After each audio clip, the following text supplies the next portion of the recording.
ਇਹ ਜਨਾਬ ਘਿਓ ਏ, ਇਹ ਚੋਕਰ ਦੇ ਵਿੱਚ ਘਿਓ ਪਾ ਕੇ ਇਹ ਬੱਚਿਆਂ ਨੂੰ ਖਿਲਾਉਣਾ। ਇਹ 2 ਬੱਚਿਆਂ ਦੀ ਖੁਰਾਕ ਹੈਗੀ, ਠੀਕ ਹੈ।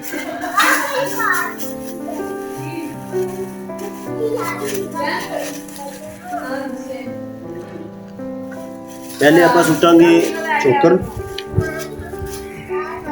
ਠੀਕ ਹੈ। ਉਸ ਤੋਂ ਬਾਅਦ ਇਹਦੇ ਵਿੱਚ ਪਾਵਾਂਗੇ ਘਿਓ, ठीक है। अच्छी तरह मैनू हथ मार लिए ताकि उत्ते ना घ्यो जो ना उत्ते मिक्स करना ना आसानी मिक्स हो जाए।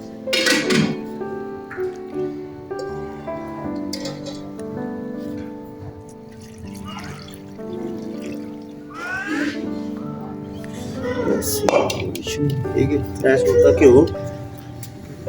उस तो बाद इनू अच्छी तरह चोकर में मिक्स कर लेना, यकजान बना लेना दोनों चीज़ों।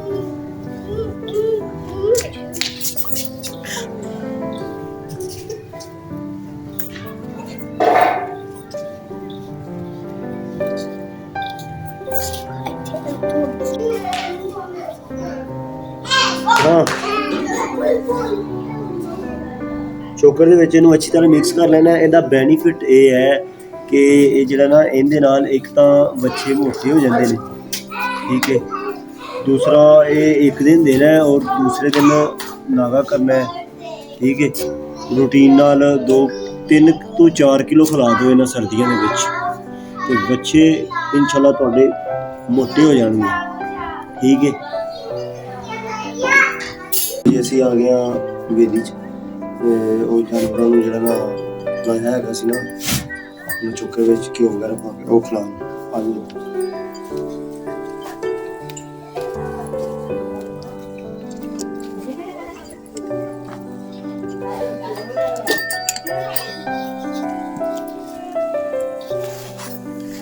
ਦੋ ਅਲੱਗ-ਅਲੱਗ ਕਰਨਾ, ਵਿਖਾ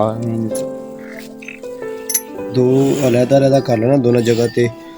ਦੋਨਾਂ ਜਿਹੜਾ ਨਾ ਬੱਚਿਆਂ ਨੂੰ ਇੱਧਰ ਲਾ, ਇੱਧਰ ਦੋਨਾਂ ਬੱਚਿਆਂ ਨੂੰ ਖਿਲਾਉਣਾ ਹੈਗਾ, ਠੀਕ ਹੈ।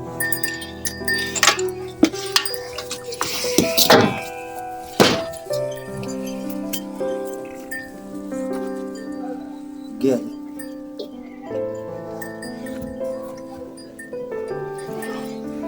ਇਹ देखो जरा इस तरह, ठीक है। इधर लाओ जरा इस तरह पीछे मार के बंद कर।